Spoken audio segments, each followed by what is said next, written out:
So I'm just watching.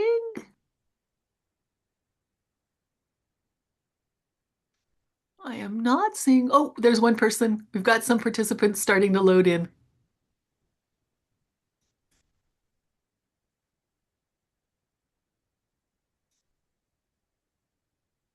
Hi, Suzanne. Sorry, not to single and someone else. Christy, can you see? You can see on the panelist and attendee list. You can see. Oh, now we have Emily. You can see Oh people yeah. coming in. So we can give everybody maybe just a couple minutes just to load on. But even, if people are going to join later, I suggest that we kind of get going in a couple minutes and then they can catch up and they can always watch the video after. So Wonderful. Pleasure to be here. yeah, thank you. No, thank you for coming. So maybe I will just say, okay, bonjour tout le monde. Je suis la présidente de la PASE et je suis avec Christine, aka Christy Climenhage. Um, we are joining you today. I'm chairing this meeting from the traditional unceded territory of the Algonquin and Anishinaabe people, and we acknowledge and respect them as the past, present, and future guardians and caretakers of these lands. And I urge everyone who is out there to take a moment to think about the traditional guardians and caretakers of the places that you're dialing in from, and to think about what these things mean for us in the lives that we live today here in Canada and elsewhere. Um, Without further ado, we are going to go into the presentation. I think that Christy, and I are going to speak mostly in English, mais vous pouvez poser des questions et faire des commentaires dans la langue de votre choix.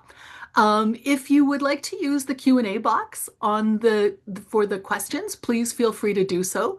But I think there's only going to be maybe a few of us in the webinar. So if you do want to speak, you can put up your hand and I can make you a panelist so that you can join the conversation, which is going to be pretty informal, I think. But just to warn you, we are recording this session, and you will appear if you speak in the video that is posted on our private YouTube channel, which for the most part is private, but we do have to be aware that everybody can share the link if they want to. So think about that if you're going to say anything spicy in the conversation.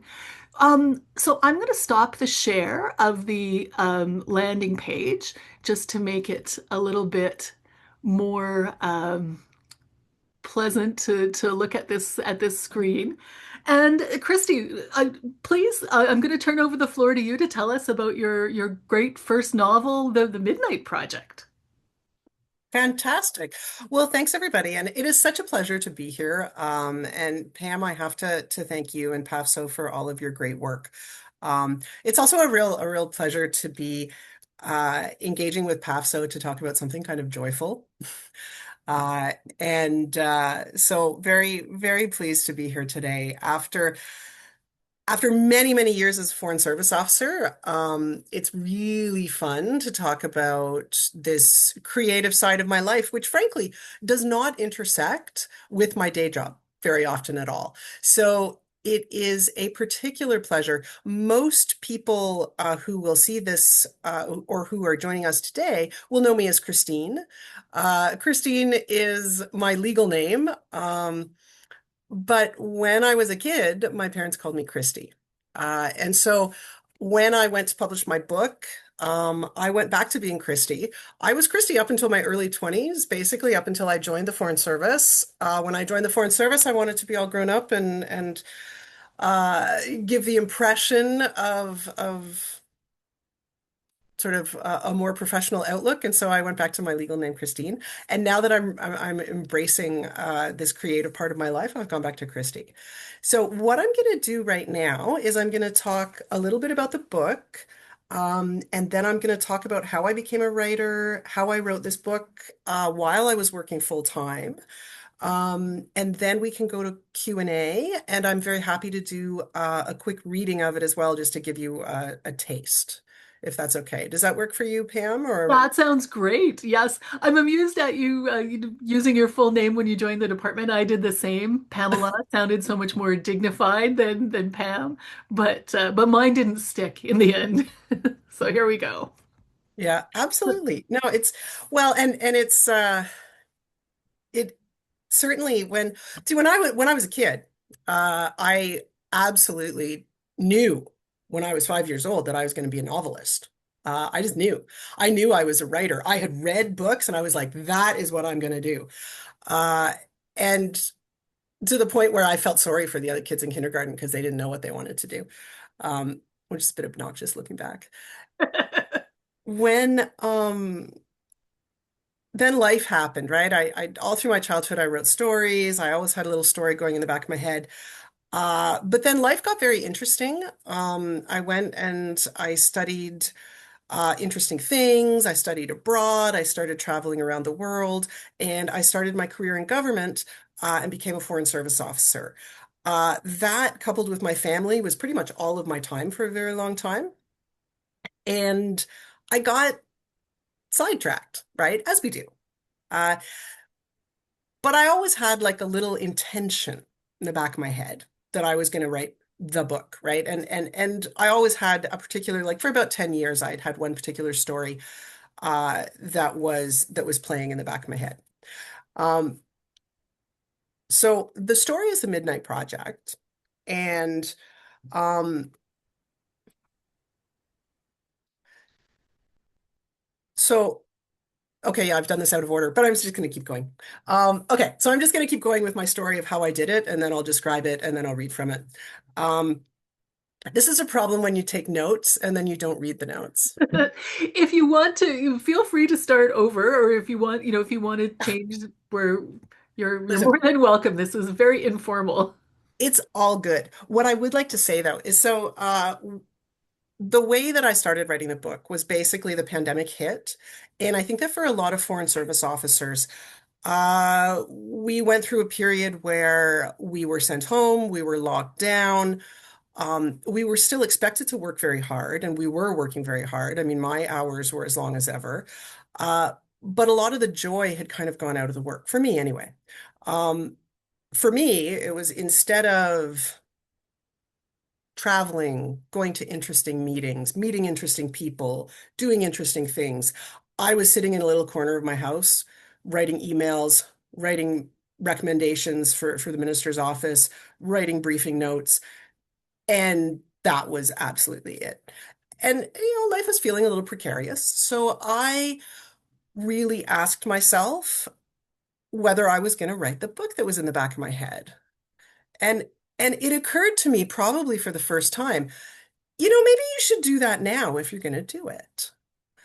And so I started getting up an hour earlier every day, and I would devote an hour to writing. And so I wrote 5 hours a week. I had a word count. And if I didn't make my word count, I could do it on the weekends. But it was very limited and it was very separate from my day job. Um, and so 3 months later, I had a first draft. I sent it out for comments to some friends and beta readers. I was very fortunate. I had a friend who's a librarian who came back with all sorts of detailed notes. I rewrote it.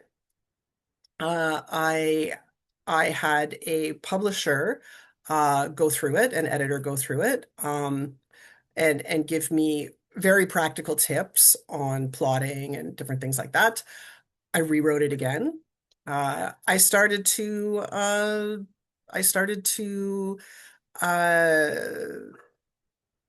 query agents. I sent out my over the course of about 3 months, I sent out about 20 queries, absolutely all rejections or silence. So I went back to my manuscript and I said, okay, is there something that's not working? I rewrote it. I took 6 months and rewrote it again. And then I finally landed on the version that would eventually get me my agent and book deal. So altogether, like it took from when I started writing it seriously to when it came out was 4 years. For when it got its book deal was three years, I would say. Um, yeah, so that was sort of the process of it. And it came out last year, and I've been having an awful lot of fun since then, promoting the book, doing events, doing interviews, even, going to Ottawa Comic-Con and meeting a Wookiee and doing a panel there and stuff like that. So that's kind of the story of how it got published. It is not a typical um, book that you would expect a Foreign Service officer to write. It's science fiction. It is a near future speculative story that tells the story of two genetic engineers. Um, in this near future, the bees are dying. Um, the world is kind of, I mean, I call it pre-apocalyptic. And at the time, these two genetic engineers are particularly down on their luck. So they are running a bespoke reproductive assistance company, having been run out of their previous employment. And so they're quite torn when a sketchy billionaire comes and tries to hire them to alter humans to live at the bottom of the ocean in order to escape the coming ecological catastrophe on land. So that's the premise of the book. Uh, it came from a love of science fiction and fantasy, uh, which I've always had. And probably this part of me that's also always been a news junkie as an adult.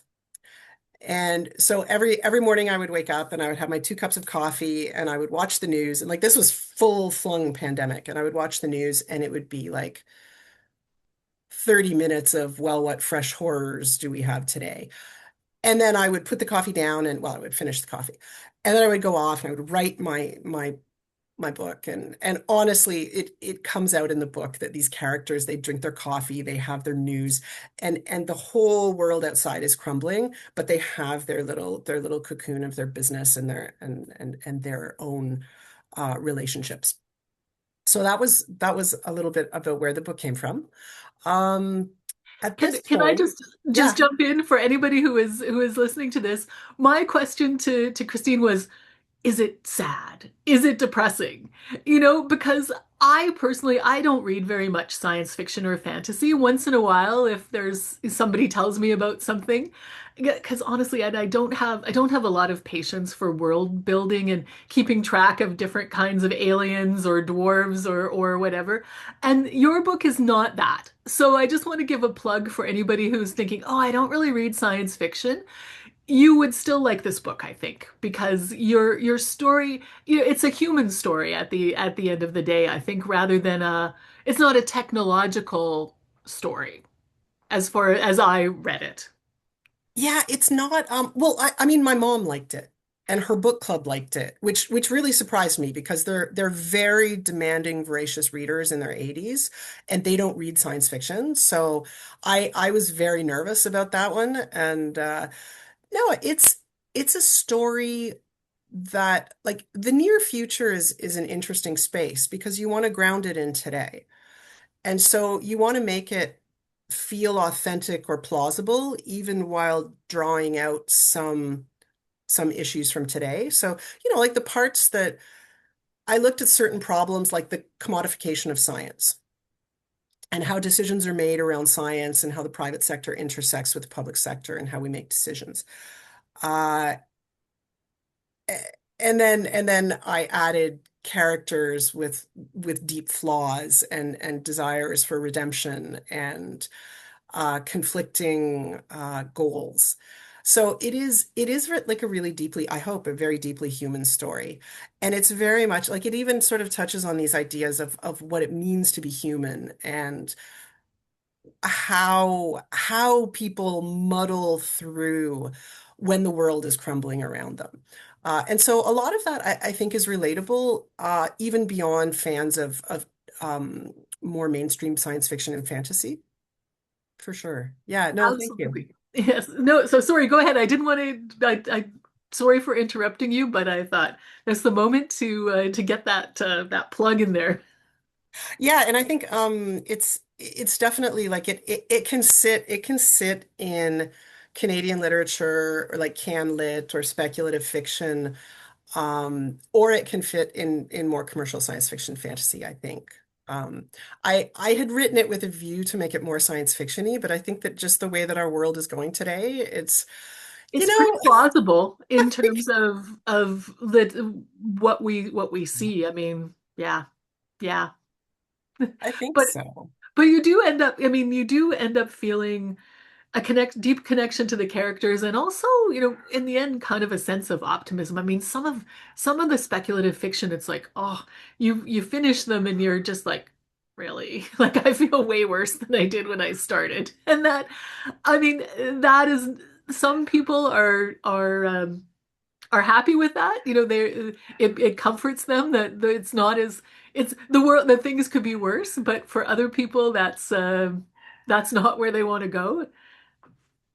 I feel like, yeah, and there's dystopian literature out there. Like if you've ever read The Road by Cormac McCarthy, like that story, which is a genius story, very well written, is absolutely devastating. Yeah. And I think that how I approached this story was really with a core of optimism because it's really about how people muddle through these trying, interesting times, right? It's like, how do you muddle through the pre-apocalypse? And I feel like, particularly in the pandemic, but as so much of the world seems to be going sideways in so many ways, I feel like dystopian literature that used to be just a complete cautionary tale. Oh, no matter what, you don't want to do this because it'll be horrible. Oh, so horrible. Like, I feel in certain ways, things are already horrible. And so that when you bring your story, you want to bring something more. Mm. And that's where the human piece comes for me, that this optimism of characters trying to make a small difference in the world against fairly overwhelming odds is important. Like that's where I would situate the story. So that on the one hand, uh, on the one hand, you could say that I mean, I mean, it's you about are a world talking that's about, ending. It's yeah. true. Yeah. But it's also, it's also about anxiety and how you deal with those things. But it is also at its core, like the story is about two friends, and these two friends that have each other's backs, that are 100% locked in terms of how they are and sort of what they do as things unfold. Yes. Yeah. No, definitely. Definitely very easy to connect to your characters and root for them and interesting relationships, very human relationships between them. So for people who like those kinds of stories, I mean, I think they would also like this book. Um, the science part does not overwhelm the human part in as I read it. So I appreciated that. But sorry, now go on with your what do you want to do next? Are you going to read the chapter for us or Yeah, what's what I thought is I just read the opening to give you kind of a flavor of the thing. Um, and then we can turn to any questions if there are any. Okay, sounds good. so chapter 1. I held my breath and looked down into her face. Hope and desperation curled together in my chest. Her oh so human eyes opened, and we gazed at each other for the first time. It was a moment, but not the kind you're thinking of. My burst of pride was professional, not personal. My affection was ambition disguised. I was not seeking to be a mother. She only vaguely resembled a human infant. Her limbs, undulating and covered in lines of suckers, were barely recognizable as arms and legs, 6 long appendages, and 2 more curling like hair at her temples. No question, her appearance was unsettling. Her head was surprisingly malleable. Her shoulders and torso wriggled alarmingly. Nothing about her encouraged cooing or cuddling. The crimson pattern that overlaid her soft pink tones shifted while I watched, and her body twitched. Come on, sweet thing, I said and held her up.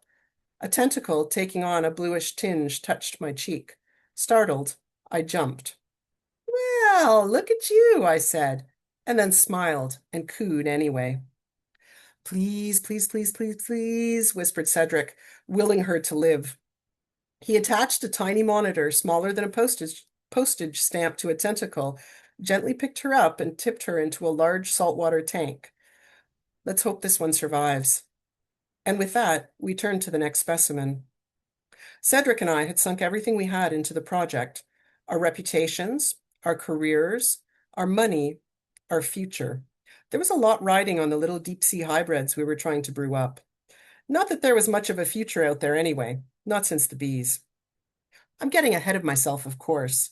If I'm going to tell the story, I should start at the beginning, and that would be much, much earlier.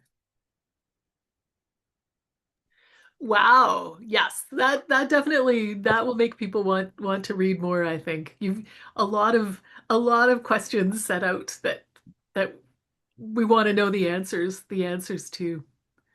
Um, so speaking of questions, so I'm not seeing anything popping up on in the Q&A at the moment, and I'm not seeing any hands. Feel free, folks, to pop up your hand or pop something into the Q&A if you have questions. But maybe while we wait for people to have their questions or comments, can you tell us a little bit about, I mean, what is the process for publication? Like how Hmm. you mentioned, how long it took you to write, but what steps did you have to go through? And when you were deciding, I mean, you were at the Canada book thing.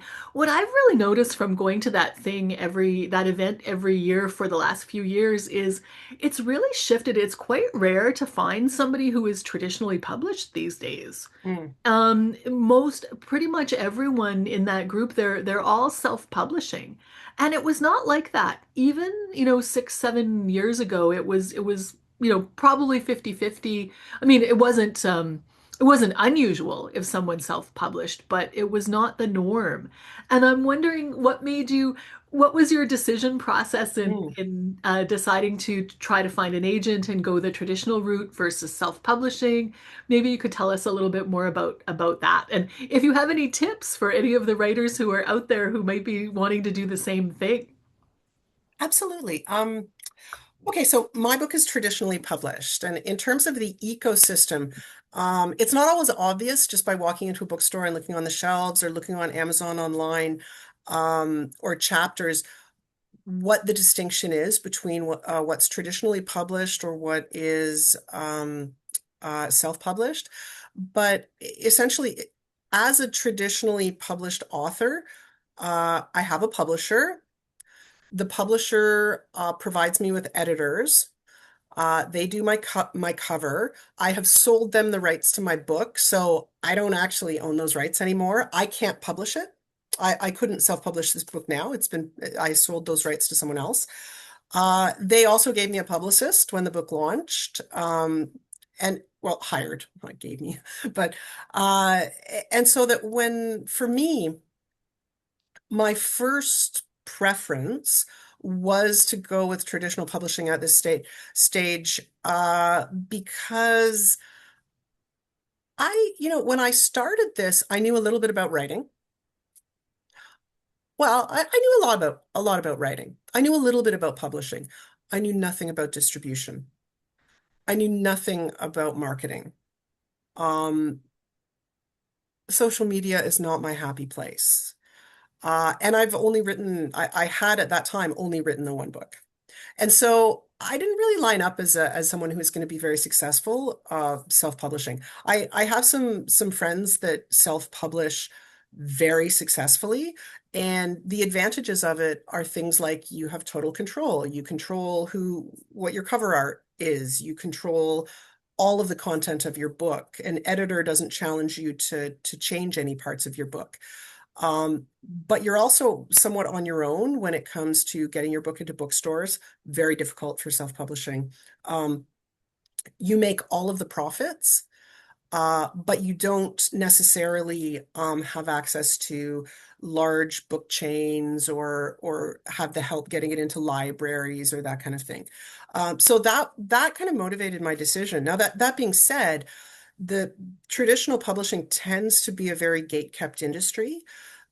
So there's only a small number of publishers that accept direct submissions from authors. And so by and large, you have to go through an agent.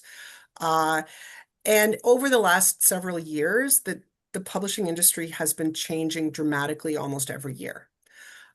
So the rise of self-publishing was one piece of that. Now you even find self-published authors will get agents. And then the agents will help them to do other things like sell their rights in other markets or sell Hollywood rights or movie TV. So there's a lot of interesting intricacies to that for sure.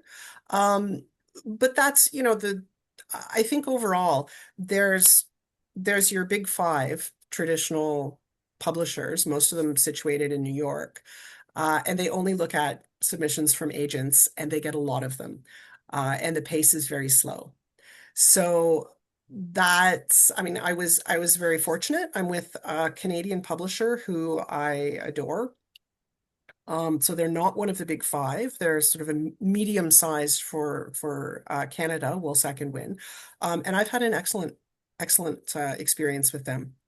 But the short answer to that, in terms of why I went with traditional publishing, it was because I feel that being traditionally published, I have a team of professionals around me to help. Um, so Yeah. that would be the main piece, I think. No, that makes sense. I mean, I am also an aspiring writer, and I was trying to find a publisher for my manuscript, which will probably end up being self-published in the end. But what I found was and what I started to hear from other writers, I mean, and maybe the crime writing area is a little bit different from the science fiction, speculative fiction kind of area, but I heard a number of horror stories from people who, sometimes in some cases they signed on with agents who then didn't do anything for them.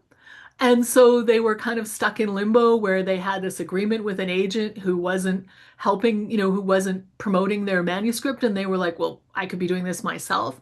And then other cases where people signed on with small publishers that also didn't do anything for them, or then wanted them to do all the work themselves and for very little money, right? So there was a part of me that, maybe it was sour grapes, but I thought, well, why do I need to give 15% of my nothing, to someone if I have to then do things myself? But I may have felt differently if I'd actually had the option because I just got ignored. And even in a couple places where I had met people at conferences and stuff and they asked me to send the manuscript, a couple times I sent it and I just never heard anything back. So it's kind of like, okay, you've ghosted me. I guess you're not interested. I found it quite annoying actually. Like, really, you can't send a auto reply saying you received the book and you will, if we don't hear in 6 months, then move on.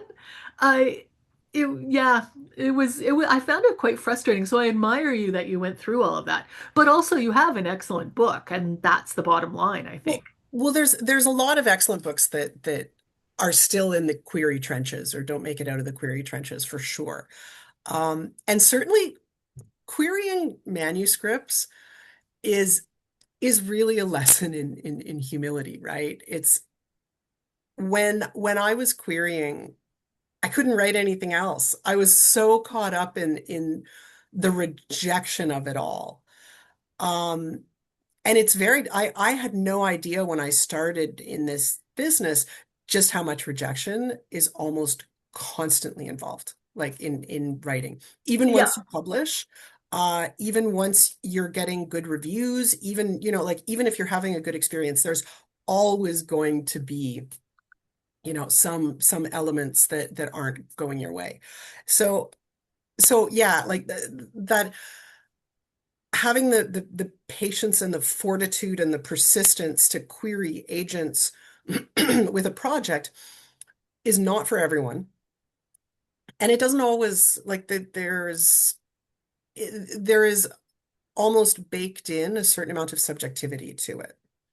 Yeah. Because I firmly believe that there's a lot of really good books out there. I was astounded. There's hundreds of thousands of books published every year. Hmm. And both, now that self-publishing is taking off as well, that's an added layer to it. So yeah, it's the advice that I would give to people trying to decide what to do with their writing or sort of either at the beginning or the middle of their project would be to really look at their goals. Um, because if your goal is to publish a book that you'll be able to share with friends and family, promote locally, um, self-publishing is a very straightforward, quick avenue for that, where you get to keep all your profits. Um, if you want If to you have any. be Yes. if you want to be in um, bookstores around the world, if you want book deals in other countries or audiobook deals or that sort of thing, it's like you kind of have to do the extra work to get into traditional publishing. But again, like nothing's guaranteed either. The other thing I wanted to say about marketing and people who I've also heard a lot of this story of, oh well, I went with a small publisher and they didn't do anything for me in marketing. Oh, my agent's not doing very much for me, or my publicist, or what have you. We hear these stories, but I'm also really acutely aware of when the big machine starts rolling, you don't see it as an author. Yeah. You don't see, like, I saw this much of the work that my publicist did. It was very like, you don't know how many places your publicist has sent you your book to be reviewed and then they just didn't review it, right? Like, you Yeah. would never know that unless you ask and and your publicist tells you. And similarly with an agent, it kind of depends. Some agents are really, really good at communication. I have a brilliant agent. She's absolutely Sarah Megabo from Megabo Literary. She is the bomb. She responds to all of my emails within a day. She has 20 years. She has been an agent as long as I've been a foreign service officer. And so she just understands the industry. She can explain it, and she can sell your book. Uh, sometimes people have agents that maybe they're not as good at communication, but maybe they always sell the book. So, that's Yeah. Yeah, I think it's probably a lot to do with personality. Hey, we have a couple questions that came in, and I think maybe I'll take just in terms of flow, I'll go to Sarah's question, which was, do you think your day job helped make you a more interesting author to publishers when it comes time to market the book? Did did it make yeah, that is a fantastic question. And the answer is no, absolutely not.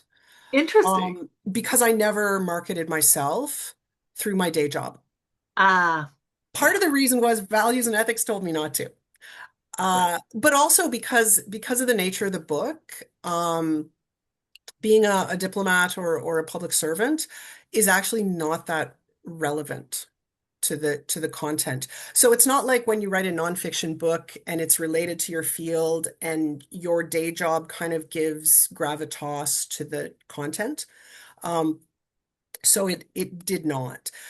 One thing I will say though about my day job is that it's given me a lot of life experience that filters through the book. So, like, there's a description of riding out a hurricane, which is absolutely drawn from personal experience. I lived for 6 years in the Caribbean. I I did a lot of hurricane prep. I did a lot of hurricane response. I absolutely know. And I didn't realize I took that for granted until I had to explain to my editor about how a backup generator works. And I found myself with all these intricate details about backup generators. And in a way that it was like, oh yeah, maybe you don't have that experience from. Yeah, yeah. No, fair enough, fair enough. Um, So we got some other questions. There's a couple that cluster together. So, where do you get your sci-fi inspiration? And then, if you could tell us a little bit more about how many times you rewrote the book, a little bit about the process and how you maintained your motivation, and also whether now that you've been through the whole publishing process, would you go about anything differently, or are you going about anything differently for your your next book? Is that sorry, Okay. that kind of maybe Okay. that's too many all together, but I in my head they seem to be related. So Where does my inspiration come from? The short answer is everywhere. That I, in terms of my process, I found that actually I walk my dogs twice a day on a trail. And so for the longest time, that was the time of day where my brain would just quietly work out my plot problems and my characters would kind of speak to me. So sometimes when I'm writing, I'll have something that comes from like a complete short story idea that comes from a single line. Uh, or or sometimes with a like a novel is a very different project, and what I've found is that attacking it like a project manager kind of helps. Because if you just wait for the inspiration and wait for it to find the words to find their way onto the page, you'll just never get it done. Because it's not that fun every single minute of the day. But what I absolutely love about that process is that um, you when I do write every day, and it's not always, but when I do manage to write every day or close to every day, it activates this little part in the hindbrain where you just find yourself, if you're awake at 3 in the morning, your brain is going, hey, hey, what's that character doing? Why is that happening? Why is that happening? That doesn't make sense. And I'm very much a discovery writer. I don't overplot in advance. I aspire to do that because it means I have to rewrite quite a bit later on when I'm reverse engineering the whole thing to make it look like story shaped. But I do love that part of the process where your brain sort of has these little aha moments. And I did even have a few of those aha moments when I was physically writing, like trying to figure out the character. And it's like, oh my God, I can't believe he's doing that. Ah, that's why. And it's really fun. yeah, yeah. I mean, I found during the pandemic, I was writing as well and have kept on writing, but it's like I found that it was really, it was good to have something that I could control, whether I sat down and did some writing or did not. But also, I think it's good for your brain in the same way like learning a language or something is, right? Because you're thinking about things, you're trying to fit things together. I mean, there's a logic element as well as a creative element, and everything kind of firing together I think is really it's a good exercise even for people who don't, their writing is never, even if you don't want your writing to see the light of day, just for yourself, I think trying to do that kind of thing is it's worthwhile. Did you do any courses or anything? Have you done any particular training or anything that you would recommend to people or Done not? some since. And I would say what I would recommend to people is to build community and to be very open to feedback and to actually seek out. Probably the most valuable thing I did was to share my work with other people. And I now have a critique group um, that came from Twitter, actually, of all things. But we got together because we were all querying at the same time, and now we trade manuscripts back and forth. And really, there's some tremendously talented writers in this group. So being able to benefit from that has been really helpful. That's probably how I've improved my craft. I've taken a course here and there. I've also gone to conventions and done sort of workshops, gone to panels, that sort of thing. So it's always, I think there's a lot of value in that. And I think that constantly trying to kind of improve your craft as a writer is valuable. Um, I'm just looking back at the questions too, and this one about how to maintain motivation when you're rewriting your book two or three times. I think this is like over the last few years, the writing of the book, the discovering the story for the first time for me is really the fun part. I've written another book since. I've written a first draft, and there's just like a joy to it where you're like, oh, I love this character. Now I'm gonna make them do this. Oh, wouldn't it be cool if we did this? But then afterwards, you've got this sort of reality of trying to make it book shaped.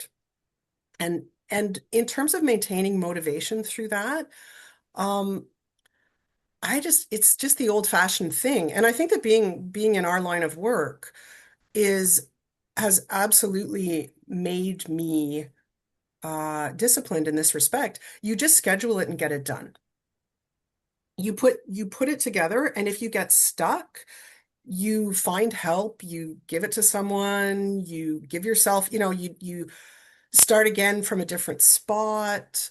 There's all sorts of little tricks if you get stuck, but I find that mostly when I say I get stuck, it's because I'm not putting the time in to actually do the work. And so doing the work is how you kind of push that forward. It's Mm, incredibly gratifying to actually publish a thing too, right? Like these events like this are so much fun, and I've I've really enjoyed having my creative life grow a little bit.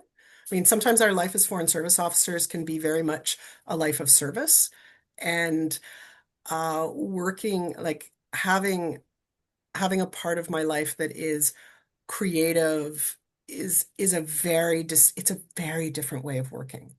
hmm hmm Interesting. So you've talked a little bit about, talking to values and ethics and how you have that you kept your life separate from the work life. But maybe can you tell us a little bit more about that element of things? I mean, for anybody who is out there who is thinking that they want to do the same, do you have any advice on how you should approach the employer or what to watch out for? Has So, there been, I mean, anybody aside from me who's like, oh, come to a PAFSO breakfast. We want to talk about you as a, published writer in the Foreign Service. Have you felt any pressure from anybody in the publishing world to, link up your work to you know, things or no, nobody cares. All they do is care about the book. All they do is care about the book. My life as a public servant is incredibly boring to them. I've never worked really hard on making it interesting to them. It's not a natural overlap. But really it's all about the book, which is its own reward as well. Like it's very freeing. Um, so, but yeah, so when I was at the stage where I was signing contracts and that it looked like it was going to be something that was going to earn money, modest amounts anyway. I went to values and ethics, and it turns out, I mean, I'd never had a side hustle. I never had other. No, people have other lines of work all the time in the public service. And the fact is, like if you're a Pilates instructor, the same rules apply. Don't do it on company time. Don't use company resources to do it.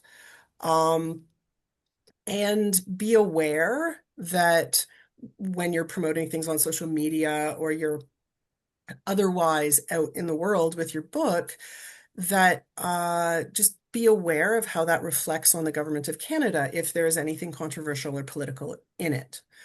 I'm kind of fortunate the book is not overtly relevant to Canadian politics.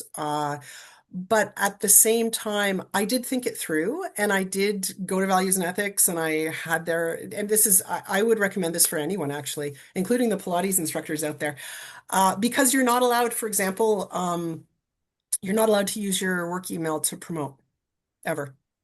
So little things like that are just good to know. I from the beginning had my own laptop, my own website, my own personal email for writing, and so I just kept the two things completely separate. Yeah, no, that makes sense. I mean, I think that there are quite a few people out there who do have side businesses, second jobs, and so on. And it's a, we always at PAFSO advise people, look, play by the rules, go fill in the form. You're much better off to do it than to not do it, just in case. But every so often I run across, not our members, but I mean, when I was a couple of years ago when I was moving out of my house and the real estate agent had sent somebody to take some photos on a Friday afternoon at 2 o'clock. And I was chatting to the photographer and he's like, "Oh, I'm a government employee too. I work at blah, blah." And I was like, dude. And he sort of looked at me and said, "Oh, but I took a day off today. And I was like, "Okay, I'm not going to squeal on you, but you should be careful."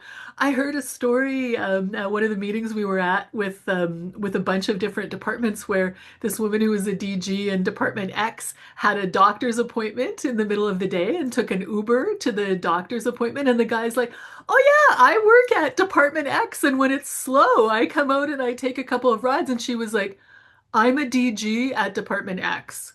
So this is your free one for this moment, but do not do this." So you can get into trouble, and I mean, obviously that kind of thing is not on, but I could see how for people writing it might be a little bit more of a gray area to some people, it's I don't have anything to do in between my emails, maybe I will just open up a Word doc and start typing something. And theoretically, I mean, you could get into trouble for that. Oh, and I And strongly recommend against it in yeah, terms of it's particularly if you're going to if you're going to if you're going to sell the book or you have any hopes of selling the book, it is a financial activity, right? yeah, So it's not like other types of things you can do at the office that's just like, you're perhaps not not waiting working, for a but you're phone call taking and a knitting, break or you're whatever. yeah, It's not the same. So I mean, for me that it was actually really simple. Um, I have a different computer for that. yeah, Uh, and and you just make sure that you're not doing things when you're yeah, working. yeah, It's not hard, really. no, Uh, no, so, but but it is kind of an interesting sort of thing to think through in terms of can you can you send an email saying that you're going to be at an event, not with can no, you promote it to your colleagues? No. interesting. Did they give you, I mean, did they give you a like a list of things? Is there a document that they gave you, or um I mean, I'm just wondering how much GAC has thought this kind of thing through, because there are a lot of writers among us, I think. Um, I think that the advice I got was very good. I believe I got some advice on social media Mm. use, which I think is standard for private social media use generally. And then got some specific advice that I based on what I told them, and they had some extra questions for that. So yeah, I mean, you send an email to the values and ethics team, they're great. They know their stuff. Excellent. So you talked about that you're working on something now. Can you tell us a little bit about what it's about, what direction you're going in? I know you probably don't want to talk too much about the details, but is it another science fiction piece? Well, there's a sequel or two to the Midnight Project that are in train. But I found last year I got a little dystopia out. And so I stopped writing it for a while and I wrote a fantasy novel in between. Oh, cool. So we'll see what happens. We'll see what happens with that. I'm just editing that one and I'll get back to writing the sequels this year, I hope. And yeah, I plan having had the very good fortune of being traditionally published and putting a team together in terms of an agent and a publisher and great editors. There's certainly more books that I plan to write that I'd like to publish. And overall, it's been a really positive, joyful, gratifying experience. Um, Excellent. yeah. Good to hear. I mean, I feel like these days we don't, in addition to the bad news that you hear in the world, it's rare to hear a person say that about a lot of things. So I think that is maybe a great mo note to end the formal part of this discussion on. What I always do at this point is I will say thank you to you for the video, and then I will turn off the recording, um, just in case there